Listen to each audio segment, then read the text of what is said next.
welcome everyone. Welcome back to our fantastic Untangled team. Welcome all you listeners, all you viewers. We've got our fantastic team back here after, again, a small hiatus.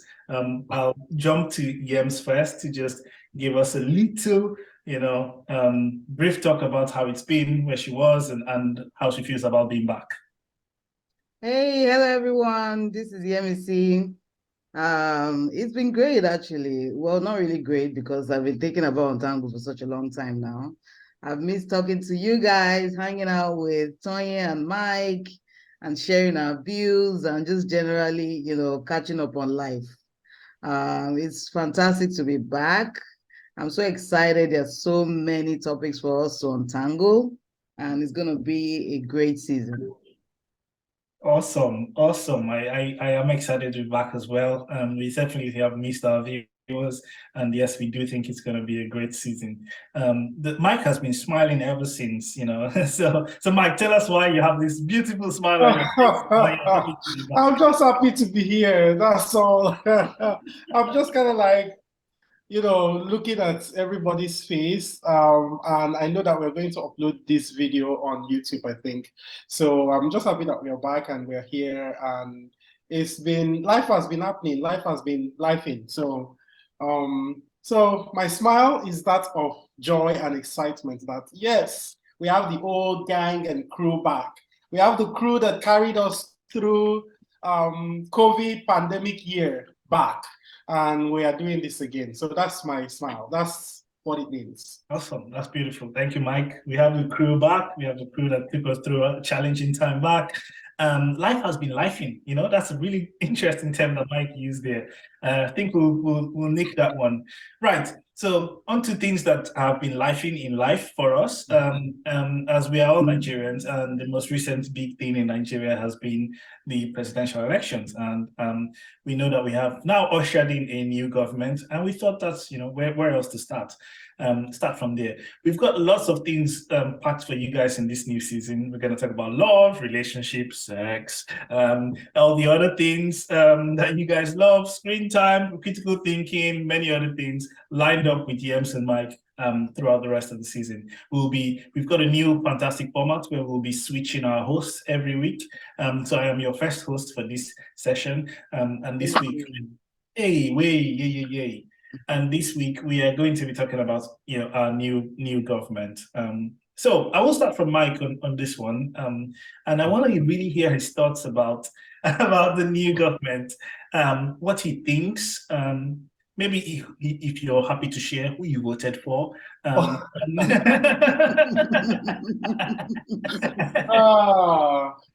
Okay. Okay. What do I think? I don't know. What do I think? I have so many thoughts. I don't know where to start. It's like, where do I start? So the elections came and went, and a lot of people were not happy about the elections, myself included, because of not because the people the people we voted for did not win, but because we felt disenfranchised. We felt like our votes did not mean jack. It did not mean shit. Excuse my French. I'm back with my French. But we went first. There are so many things that led to that point. So I feel like Untangled, we've not been here in a minute. So it's been a while since we talked about this, but there are so many things that led to the point of view or of me even voting. I had to go through so many hurdles. So I'm going to speak from a personal point of view, because for you to vote as a Nigerian citizen, you need like this thing called your PVC, which is your permanent voter's card that allows you votes. For you to get a PVC, there is so much, the processes and the structure, the institutional or the structure of things is really tricky and difficult for you to even get this PVC to start with. So there are even methods and ways to kind of like frustrate people or frustrate regular or citizens to even vote. So going through that process, I'm not from Lagos State. So my first PVC or my first registration for voters card was in my state. So I had to move from my state. You can only vote where you are.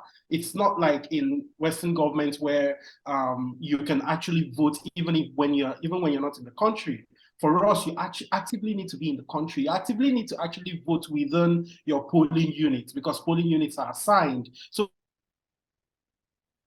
to another can be a process.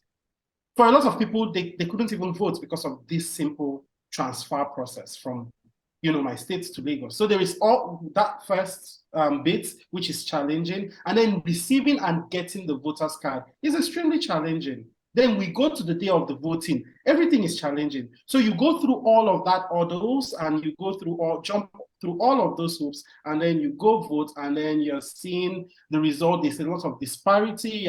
Your polling unit where you saw the results, you saw them being counted, you're seeing the results that are showing up on the online platform. There are so many disparities with what you met on ground. So I also experienced and I also witnessed that. So first and foremost, immediately the presidential elections finished, and I saw how it went, I was very discouraged.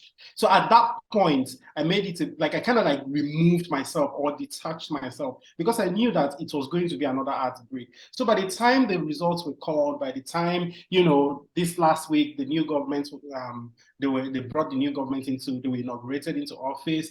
By the time all of that happened, I was already so detached. So people were still feeling things, but I wasn't feeling anything at that point. I was kind of thinking about life going forward. So interesting. Yeah. Interesting. Just wanted to, because we had a slight internet glitch there, but just wanted to check one point that you made. So you had to register for your PVC in your home state. Is that correct? So I had previously registered in my home state. That was years ago. Okay. That was at least over 8 years ago.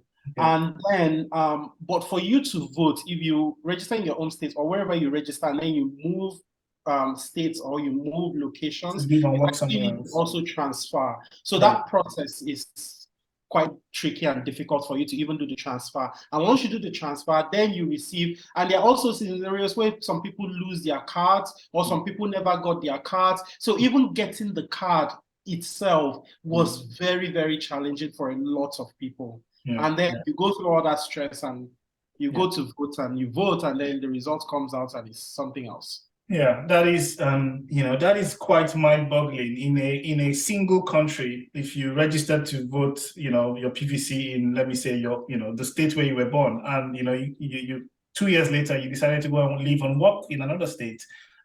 Why do you need to transfer? We're still in the same country. We're not talking about two different countries, two different continents. We should be more integrated as a country. These are two different states. They should be, that information should be passed between themselves without you even knowing what's going on. All you need to know is I am a registered voter in the country of Nigeria. That's all you need to know. Doesn't matter what state you registered. So yes, I can really appreciate the challenges and the hurdles that you mentioned. And Mike used some words there. He was discouraged. He was heartbroken. Yems, coming to you. Is there any light at the end of this tunnel for us? What does it mean for Nigerians home and abroad? What's your perception? I think that everything changes, but everything stays the same, really. Plus ça change, plus c'est la même chose. That's such a painful truth. Oh. No, it is the truth. And when this whole election started, we had the what were those two factions called again? The Obedience and the what's Tinubu's one again? The Batified. But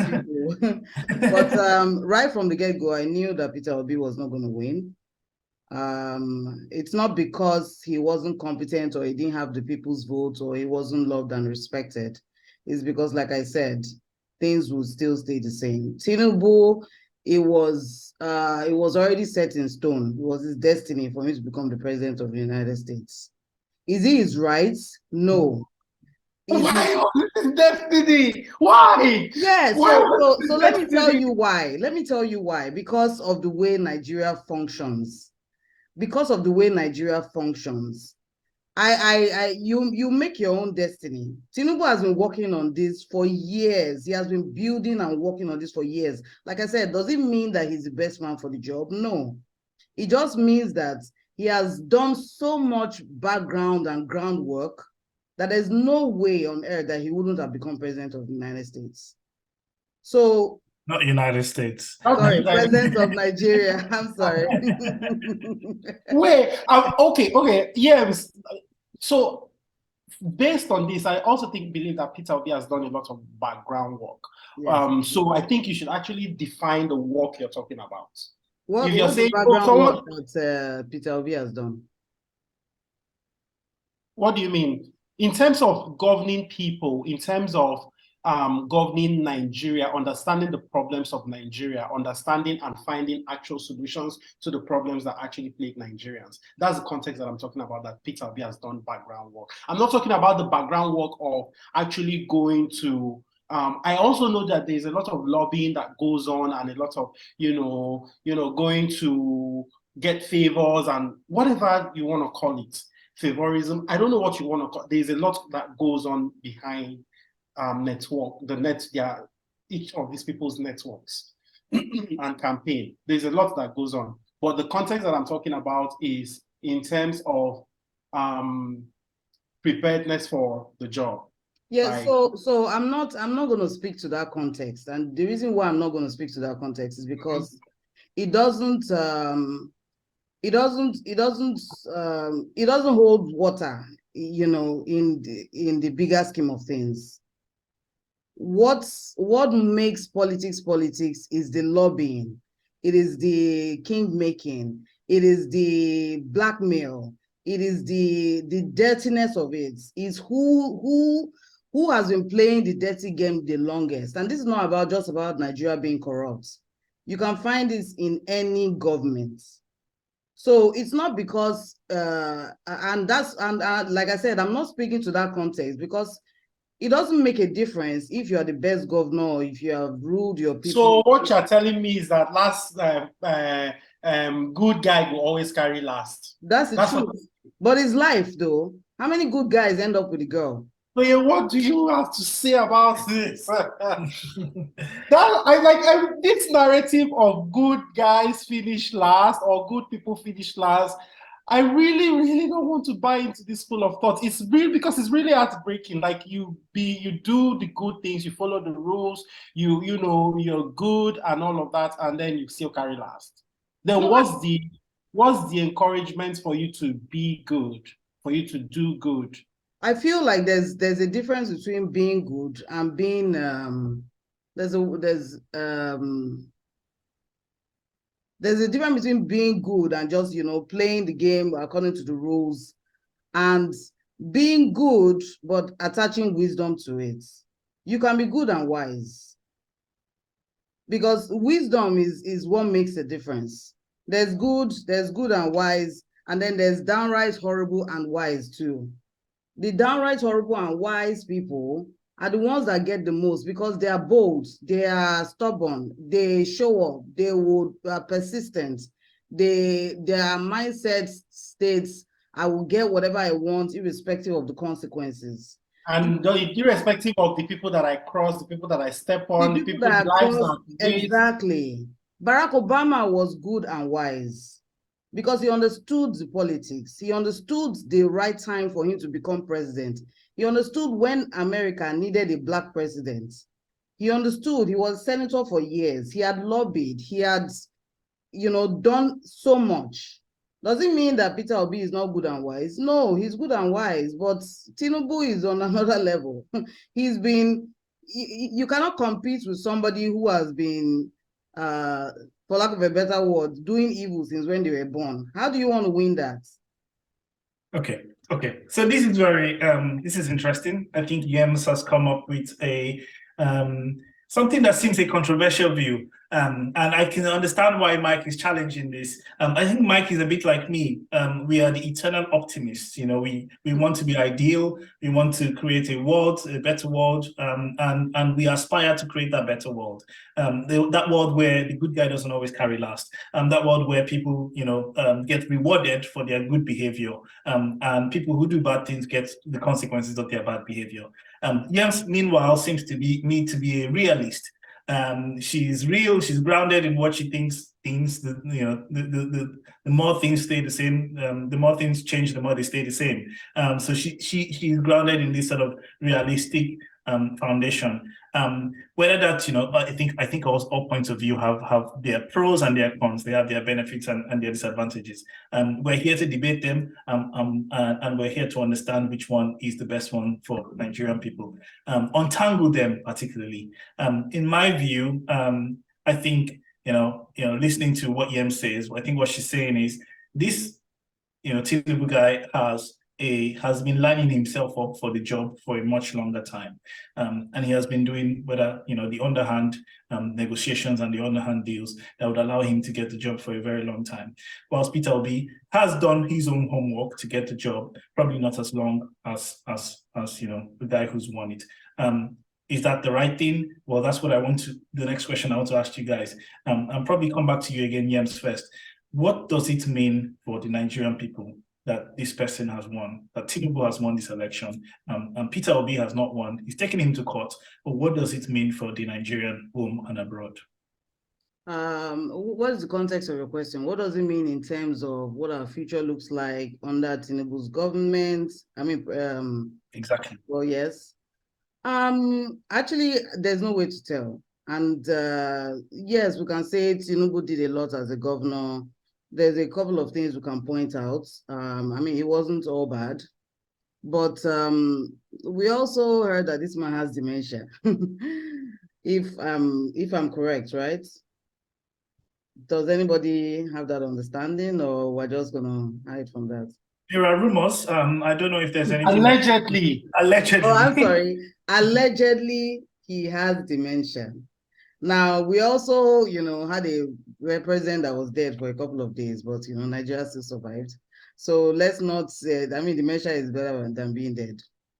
But to come back to your question, I don't know what the future holds for Nigerians.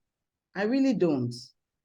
And I'm not trying to be the most negative person in the building right now, but the truth is that Tinubu has plans for the Nigerian people, just as Peter Obi had good plans. But good plans are only spoken of in politics and during elections. We can only see what they do after they get into government. So, okay. What do you say? I said, okay. Yeah. So now it's not to say that Peter Obi did not do, maybe him running for elections was, he shouldn't have done it at all since, after all, good guy finishes last. No, I don't think so. I think that he laid the groundwork, a heavy, heavy, heavy groundwork for the next presidency election, or the one after that. It's just like the way Hillary Clinton ran for presidency. She almost won. Even though she didn't win, she laid the groundwork for women to be able to win the election in the future, one way or the other. So, okay, that's an interesting view. Yeah. I think you're saying that he's laying the groundwork and he's preparing himself again. And I think from Yem's point, she might be saying that Peter Obi will win the next election. But let's not put words in her mouth. I really think so. Very good. Mike, what does it mean for you, for me, for our parents, our sisters, people at university, people who go to work every day, people who live in one of the poorest countries in the world, who earn less than a coffee in Starbucks as the wages of every day? What does this new presidency mean for them? Plus the governorship elections, particularly in Lagos.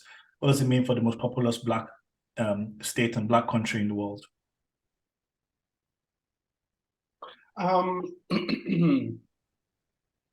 I think that it's a very complex question because there are so many layers to it.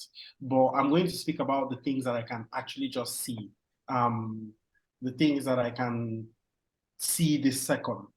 Because his first act when he became president was pretty much to remove fuel subsidy.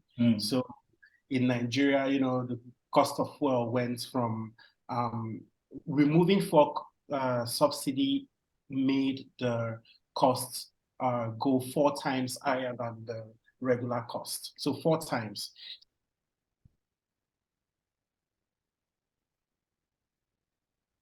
Now it's at 500 naira or 400 and something, depending on the state. 480. I think the list is 488. So fuel went from 1. So I know that this subsidy has been kind of like, Could you just explain that again very quickly, Mike? It went from what price to what price? It went from 100 and something, 160 something or thereabouts to 500 and something, depending on the state. So there's an entire list of the pump prices based on the state. So Lagos State has the lowest pump price of 488 or thereabouts, but other states it's at 500 and something. Per liter. So, per liter, yes. So the fuel price has literally gone 4 times higher. And this was something that was bound to happen eventually because, subsidy is something that has been that has been plaguing the Nigerian economy for a while. And every now and then we have like all this fuel crisis, gas crisis, and then, the government keeps on paying the subsidy. But at the end of the day, he did this without this is his first act. It comes into power, he did this. There were no palliatives. There was literally no preparation for the Nigerian people, no warning. He just pretty much did this. And then for 1 full week, people had no means of transportation. People had no means of buying. I couldn't go to work for 3 straight days because I had no way to get to work. There was no means of transport. So it's not something that is new, but it's something that he has done this. This is his first act. So how does that make me confident and comfortable?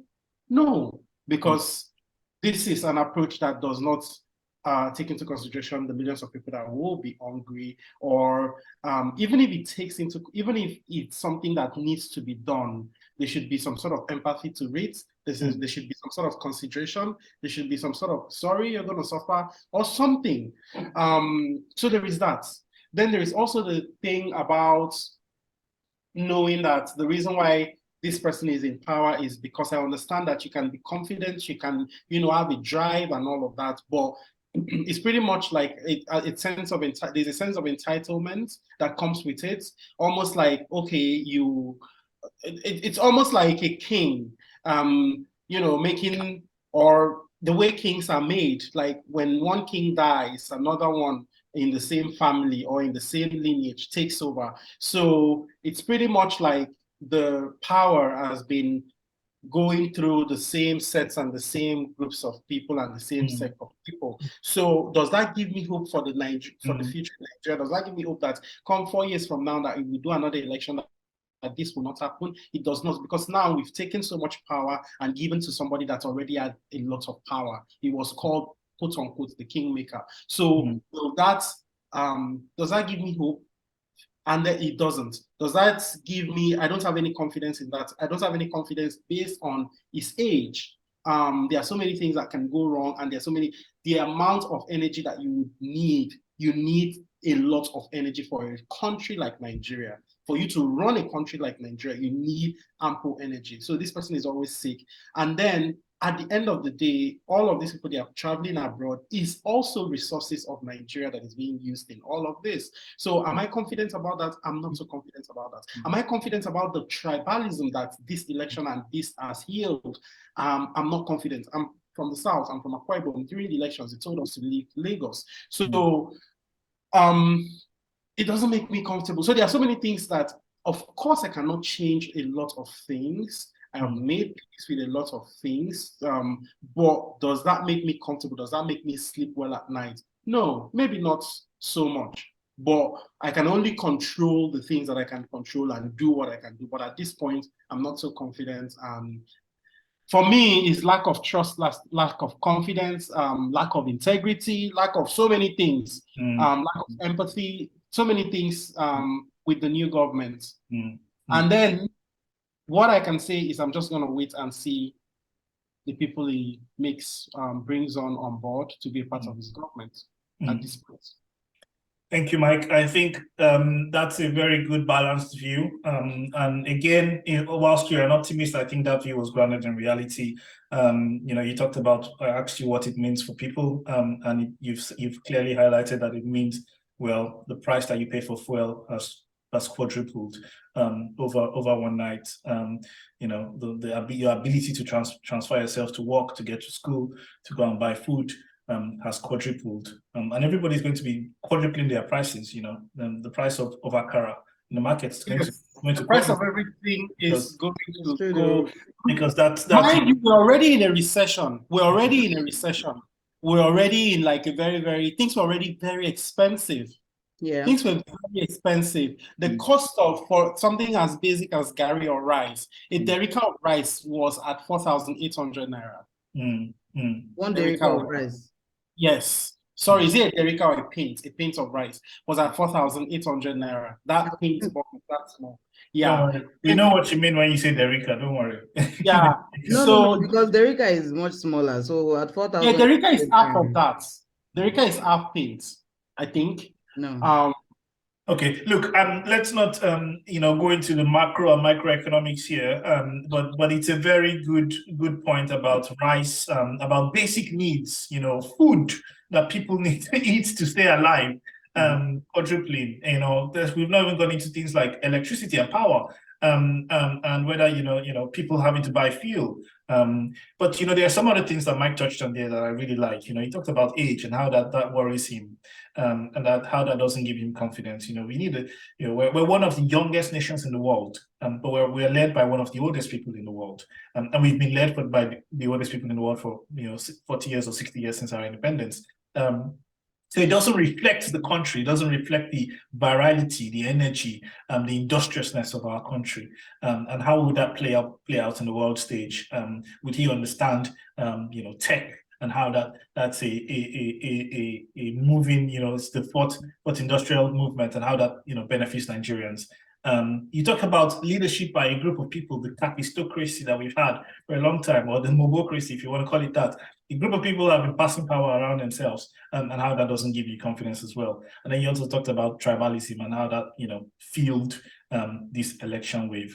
So I think there are lots of things that you said there, but you did balance it out by saying, let's wait and see who he appoints, and if the entire government of itself can challenge him, help him to be better, and help to lead the country in a better way. It's deep, dear fingers crossed on that. But you're right, the confidence is not high. I'd like us to, and that's very good. I think, thank you very much for that, guys. I'm sure people will be able to sort of make up their own minds, and guys, viewers, drop your thoughts in the comments. Anything you think of, we're happy to do a part 2 of this. Pick it up again, speak more about it, how it might impact you personally, and if there are any things that we need to highlight for others, because the things one person feels, you might think you feel alone, but a lot of people also feel the same. But I want to talk about something slightly adjacent to what we just talked about. I want to talk about what we call, I think, in our new lingo, the Japa ministry, and how a lot of people are Japaing from the country, and have been Japaing, even before the new government came in. I just need a bit of rational thinking, please. Where are we with this, Mike? I'll start with you, and very quickly, so we can get the MC's thoughts as well. What's going on? I don't know why you have to start with me, though.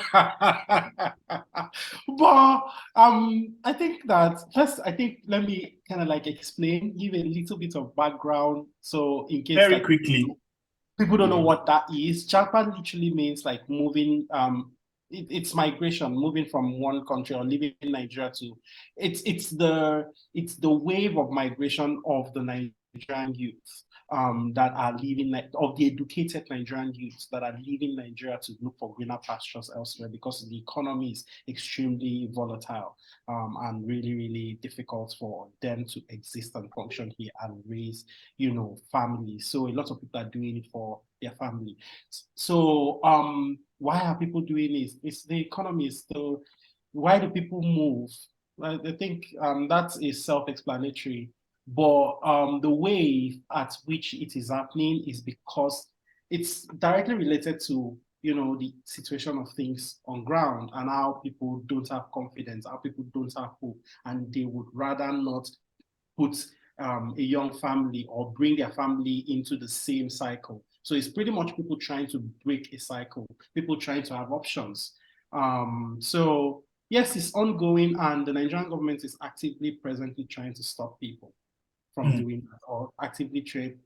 They are trying to pass a bill that will pretty much nip that in the bud. But then the problem is that, yeah, they are trying to pass a bill that will stop that. But then there is a problem with the country is not suitable or is not conducive for a lot of people. So what do they do when you're trying to still stop these people from going? Because a lot of medical professionals are leaving, a lot of IT people are leaving, a lot of professionals, experts in their field are leaving. And trust Nigerians. Nigerians are highly educated. Nigerians are highly competent. Nigerians are good at what they do. And when they leave, they go to all these other countries, they thrive.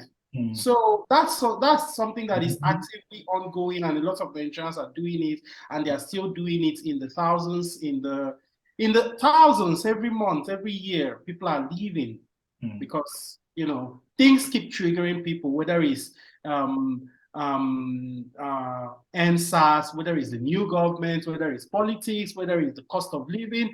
Things just keep getting people out the door. So yeah.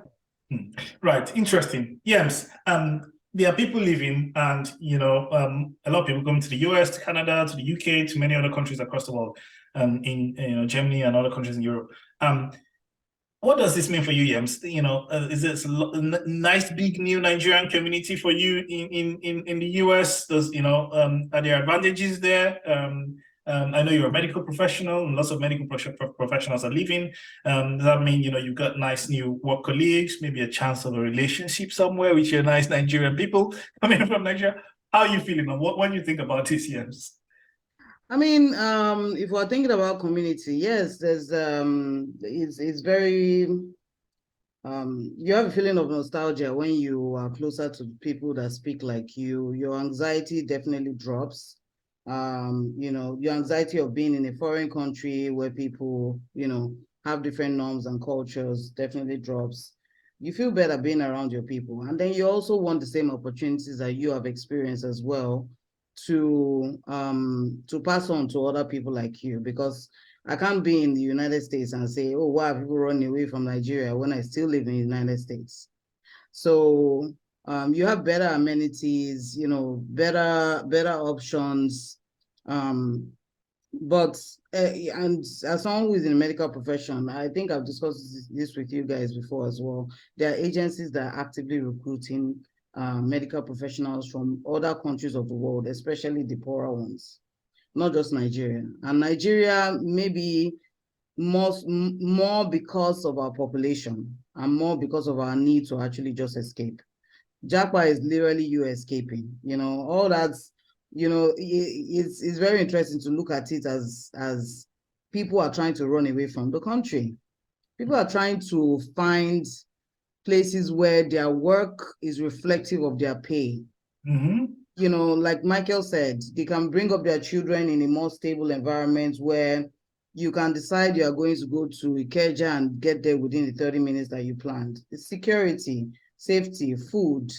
Like Michael said, with gas prices.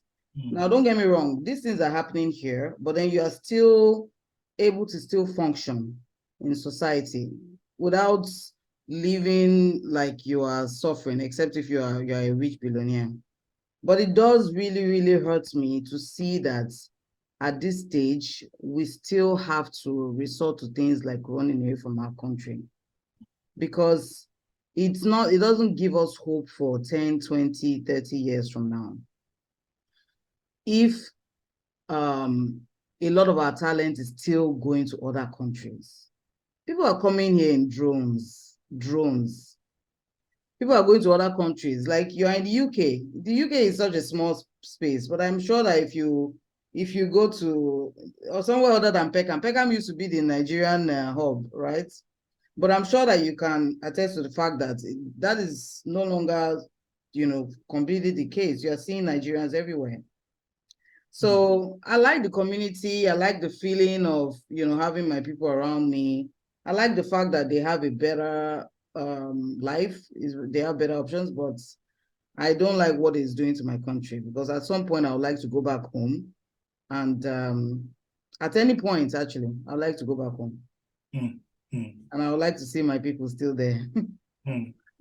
Don't worry, they'll be waiting for you. No, they'll be there waiting for you. They'll be waiting for you. Waiting for you. They'll be there in Nigeria waiting for you. Also, there is also a lot of conversation that needs to be had about the people that are living abroad that actually gatekeep. They try not to there's a lot of gatekeeping. You go on Nigerian Twitter, there is a lot of gatekeeping on, what stay this UK is suffer, or wherever this America is suffer. Yeah, let other people go and suffer. There's an actual conversation on that end on Nigerians gatekeeping. But for the purpose of time, I'll just keep it going. Yeah, that's the reason why I was saying something like, everybody else needs the same opportunities that you have on thinking. But I know that even with the gatekeeping, your reality is still your reality. Yes, I enjoy living in the United States, but do I feel good about living in the United States? No, I don't. I would prefer to be with my people. That's the truth. Back home in Nigeria. It doesn't mean you shouldn't come and experience yours, but it just means that is how I feel. The anxiety I feel around the people who are not my own is through the roof. The feeling of anyway, like Michael said, we can untangle that later. Right, that's all we have time for, folks. Look, there are lots of things that are going to come out of this. I think Yems talked about wanting to go back home, that desire to go back home and add value, to do something, to grow our country, to make it better.